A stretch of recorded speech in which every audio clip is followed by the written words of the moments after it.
Meghna Chakrabarti. I'm a Lawrence School parent, and before I start, I just want to give a quick shout out to all the teachers, paras, and admin at Lawrence, and particularly to Principal Monica Crowley, who has brought some much needed stability to our school. I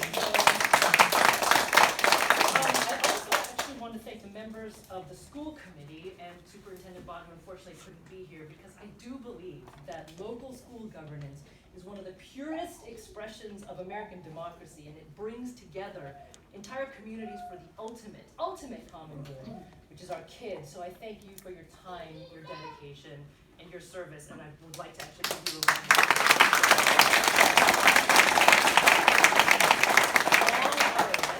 I sat through the last meeting. So I'm going to hurry. I'm going to go do this as fast as I can. So I just want to read something to you. It's about excellence in education. Rather than absolute uniformity, we believe that teaching requires the kind of structure that makes goals and expectations clear, but also grants teachers flexibility and permits, even encourages creativity. Minds sufficiently stretched never retract, whereas minds unstretched only sometimes expand. Does anyone know where that's from? That is from the policy manual for the public schools of Brookline.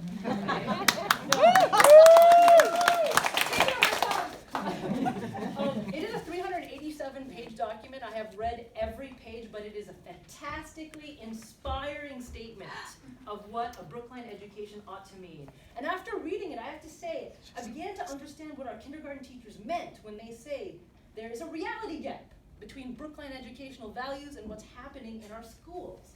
For example, our district policies explicitly state, quote, schools welcome and respect the diverse ideas of Brookline citizens and teachers. Learning thrives in an atmosphere of open debate. And yet, Brookline families yesterday received this letter from the district insinuating that 27 kindergarten teachers are misleading the public.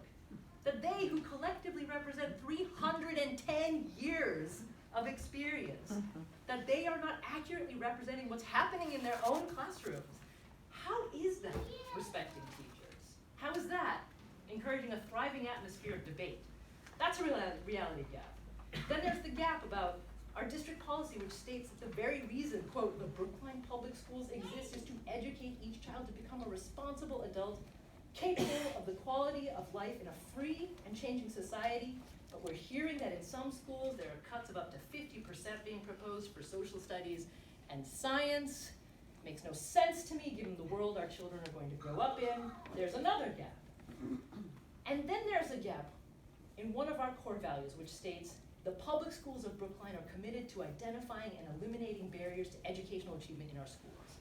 And yet our kindergarten teachers felt urgently compelled to stand before you and state unequivocally that standardization is not equity. That standardization is putting new barriers in place and harming some of our most vulnerable young people. Yes. And I do want to spend just a tiny bit more time on this because it's very important. I mean, yesterday's letter from Superintendent Bott and Dr. Gittens said the district is providing research-based materials for elementary teachers. I would be very grateful to see that research because I looked, and I didn't find much of anything, so I reached out to half a dozen national experts on early childhood education, and I asked them, where is the evidence base for moving to scripted academics in kindergarten? Deborah Meyer, member of the National Academy of Education, she said, quote, I know of no such evidence base. R. Clark Fowler, Emeritus Chair of the Department of Childhood Education at Salem State University, wrote, no research support such educational practices. Kindergartens emphasizing social and emotional learning that are de-emphasizing, I should say, social and emotional learning are, quote, preparing children for workplaces and institutions where personal agency and sense of purpose are not necessary. And Denisha Jones, professor and director of teacher education at Trinity Washington University, her work is exclusively focused on social justice and public education. She told me, quote, the reason why you have yet to find the research on the academic benefits of less play is because it does not exist. Most of the claims elected officials make about the need for more rigor in academics in the early years is not based on research. The argument that providing low-income children of color with more academics to close the achievement gap is a false understanding of the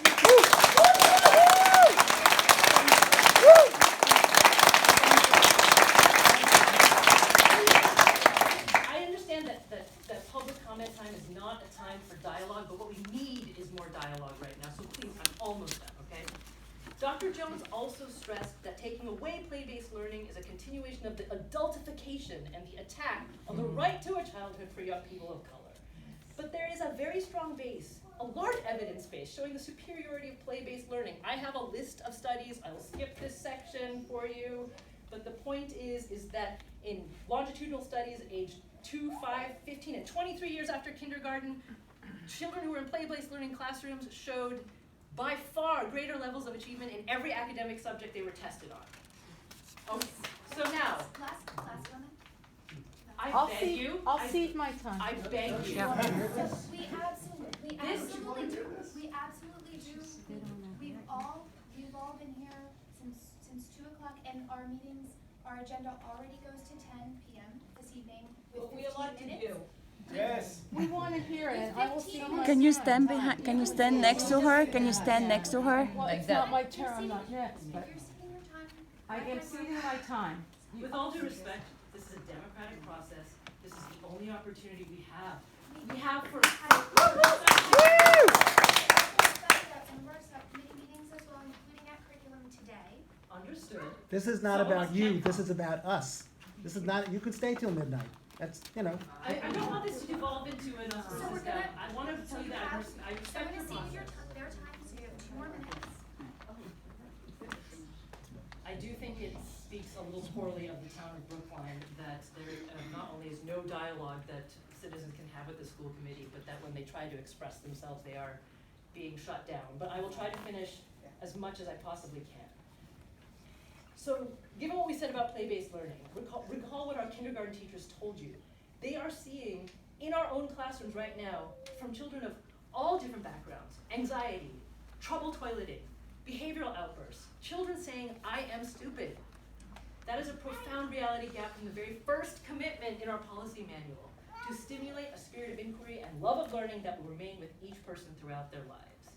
Okay, so I'm gonna finish up now. If Superintendent Bott were here, and I will email this to him, I have a request of him. Will he agree to send an email to the entire school community stating explicitly how he believes kindergarten teachers have misled the public? What exactly did they say that was inaccurate? We would like specific information about the kindergarten review process that he proposes, and really commit to a process that includes the voices of all of our kindergarten teachers in a way that is meaningful and takes them seriously. Would he agree to send this memo to families by the end of this month? And to our elected school committee, with all due respect, I would like to know where you stand.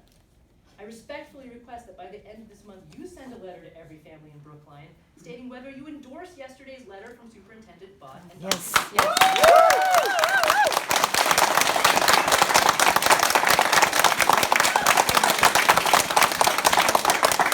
representative body. Will you take oversight action in the name of families of Brookline children in support of the kindergarten teachers? And what will those actions will be? I ask that your letter include specific explanation of whether you believe our schools are currently heading in the right direction.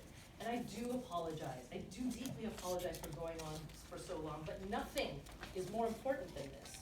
2 weeks ago, 27 kindergarten teachers stood in this very spot, well, representatives for 27 kindergarten teachers, and appealed to you. And they did it with dignity and moral authority. They are my guide. As parents, we too want to be your partners, and we are paying attention. Thank you. All right.